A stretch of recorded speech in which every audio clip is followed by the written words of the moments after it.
Selamat datang di Infonomi, ini adalah ciri khas Motorola dan hari ini saya akan menunjukkan kepada Anda cara merekam layar di perangkat ini.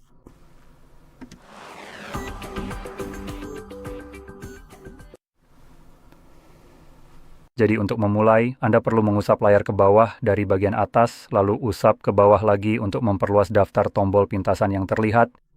Di sini kita mencari perekam layar yang seharusnya ada di salah satu halaman. Untuk saya, letaknya tepat di sini sekarang. Jika Anda bisa melihat tombol ini di salah satu halaman manapun, Anda bisa menambahkannya dengan mengklik ikon pensil di bagian bawah ini, lalu mencarinya di bawah teks di sini. Jadi setiap tombol pintasan yang ada di bawah. Di sini adalah tombol-tombol yang memang tidak langsung ditambahkan ke daftar awal secara default.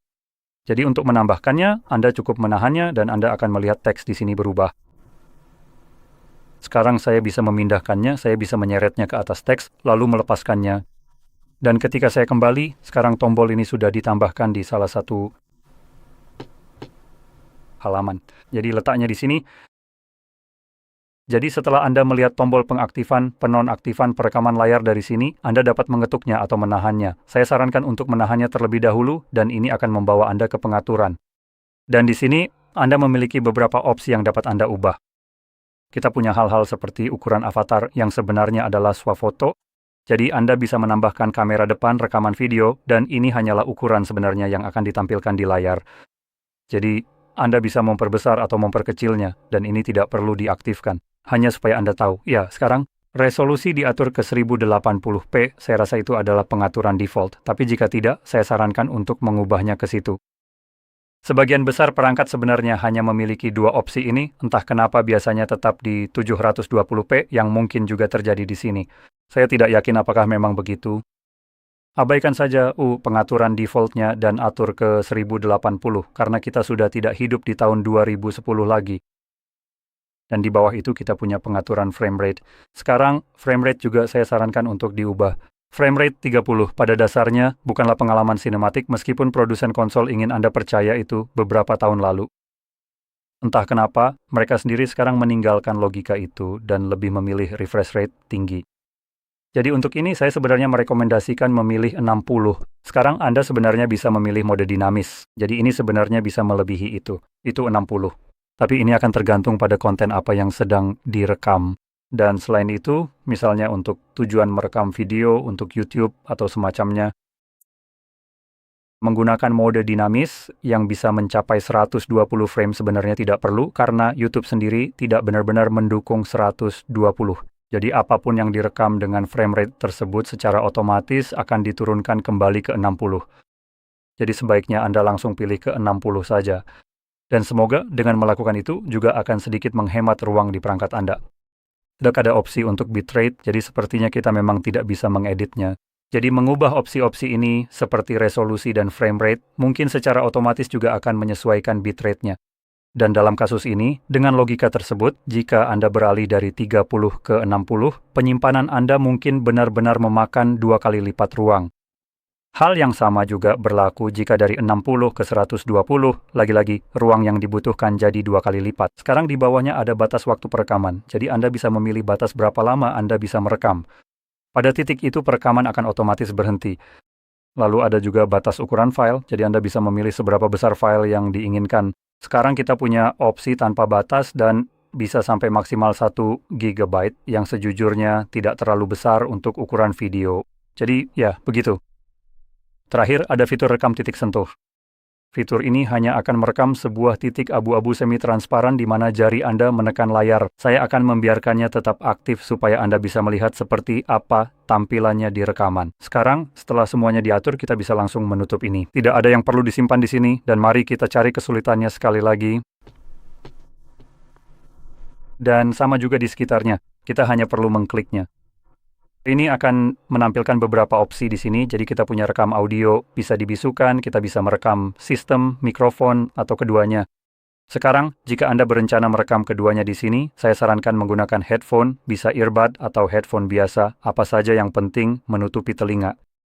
Karena tanpa itu, jika suara keluar melalui speaker, yang secara teknis bisa Anda kecilkan volumenya, cukup bisukan saja di ponsel Anda dan suara tersebut tetap akan terekam. Tapi jika tidak, jika Anda tidak melakukannya dan suara keluar melalui speaker, suara itu akan pertama kali direkam secara internal. Jadi jika Anda memutar musik di perangkat Anda, musik itu akan direkam secara internal tanpa perlu speaker fisik.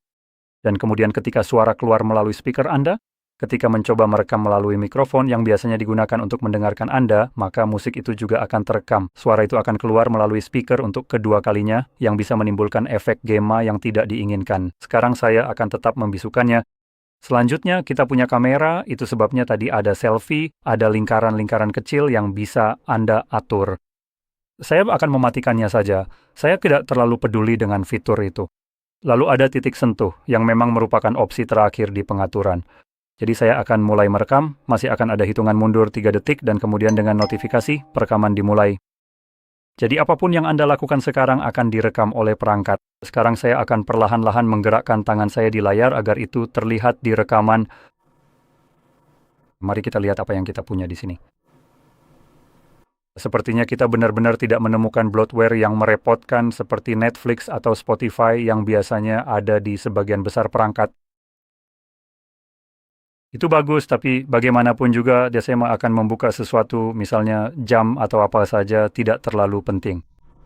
Sekarang, setelah Anda selesai merekam, Anda bisa menghentikannya dengan mengklik di sini pada kotak ini. Dan selesai. Dan ini akan secara otomatis menyimpan rekaman Anda ke aplikasi foto Anda. Jadi mari kita cari itu. Ada di sini di aplikasi-aplikasi. Sekarang Anda mungkin tidak melihat rekaman layar Anda atau mungkin melihatnya di tab foto pertama di sini. Jika Anda tidak menemukannya, bahkan jika Anda menemukannya, jika Anda mencoba mencari sesuatu yang lebih lama, rekaman layar yang lebih lama akan selalu jauh lebih mudah untuk menavigasi ke koleksi. Dan di koleksi, Anda akan mencari, saya kira bukan yang ini, jadi mungkin ini bukan cara kerjanya untuk Anda. Saya ingin memperjelas hal ini. Hanya karena seseorang mengacaukan orientasi semua sampah ini, jadinya agak berantakan. Jadi dalam kasus Anda mungkin menemukan rekaman layar Anda di beberapa tempat. Salah satunya mungkin tangkapan layar, yang lainnya mungkin video, tapi bagi saya karena akun Google dan cara pengaturannya, semua rekaman layar saya yakin masuk kemana sih sebenarnya. Kamera? Nah, begitulah. Perekam layarnya ada di sini, jadi kamu bisa melihatnya langsung di sini. Sekarang saya hanya punya rekaman layar. Kemungkinan besar Anda mungkin akan melihat album ini secara normal di sini, di suatu tempat. Jika iya, cukup klik saja. Dan seperti yang saya bilang, tangkapan layar juga seharusnya ada, tapi dalam kasus ini sepertinya kosong. Jadi di sini Anda bisa melihat itu adalah rekaman yang saya ambil. Dan sekarang sedang diputar ulang. Jadi saya sudah bisa tahu bitrate-nya tidak terlalu bagus, dan bagian yang mengecewakan adalah mengingat ini adalah perangkat andalan, hasilnya justru sangat buruk dalam memberikan pilihan kepada Anda. Jadi bitrate di sini rendah. Jadi saat ada gerakan tampilannya agak sedikit terpikselasi. Ini sangat terlihat jelas pada wallpaper ini ketika sedang bergerak karena ada begitu banyak titik. Jadi Anda bisa melihat mereka seperti menghilang dan muncul kembali dari fokus saat bergerak. Nah, di luar itu ada keterbatasan dari perekam layar ini. Saya ingin membahas hal lain yang belum sempat saya tunjukkan kepada Anda, karena tidak ada aplikasi yang bisa saya gunakan untuk menunjukkannya. Tapi untuk memberi Anda konteks, perekam layar ini menggunakan fitur tertentu. Saya rasa fiturnya seperti Draw over Under Apps atau semacam itu. Fitur di Android yang pada dasarnya digunakan oleh perekam layar dan tangkapan layar untuk melihat layar. Nah, fitur ini sebenarnya bisa diblokir. Android memberikan opsi bagi pengembang untuk menghapus akses tersebut di dalam aplikasi.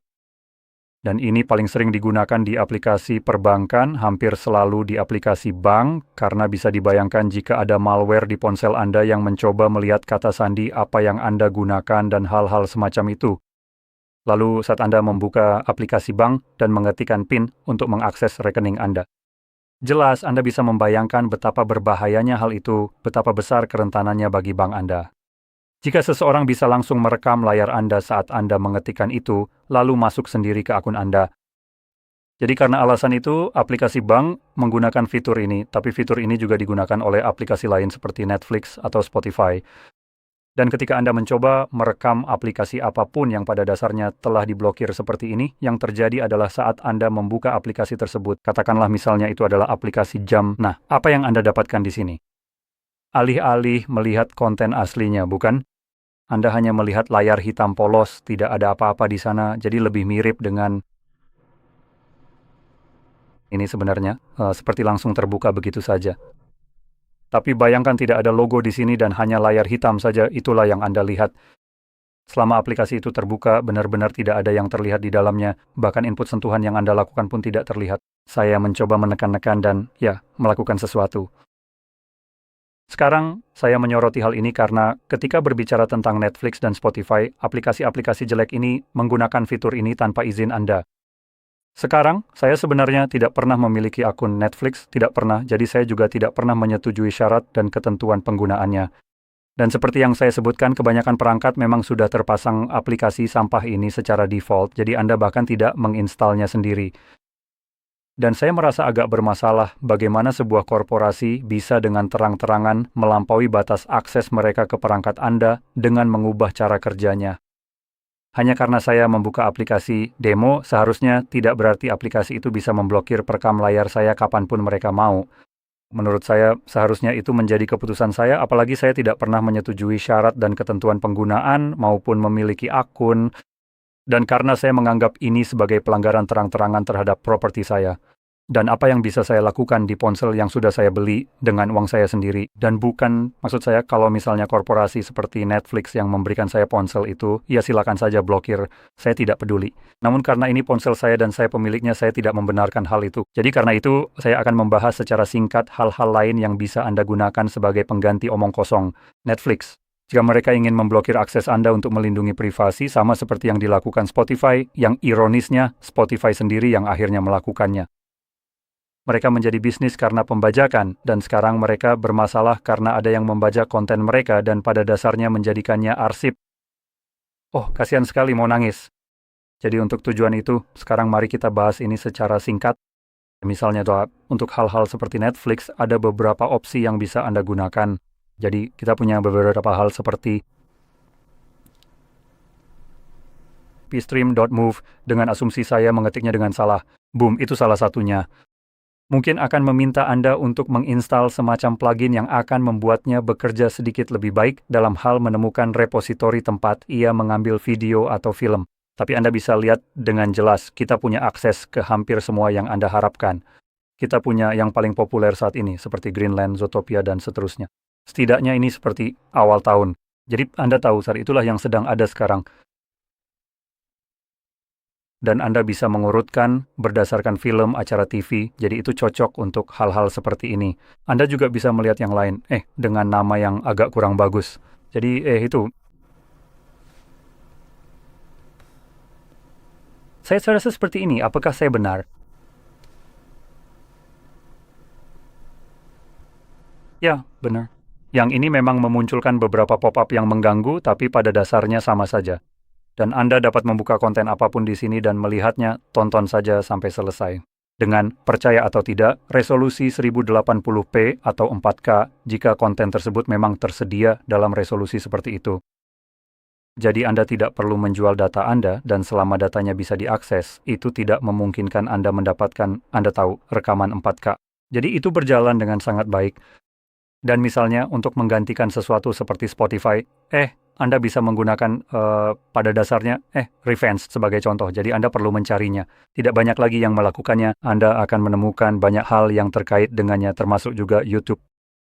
Aplikasi YouTube dari Revenge sebenarnya memungkinkan Anda memblokir iklan yang sangat luar biasa, meskipun agak bertentangan dengan bisnis seperti ini.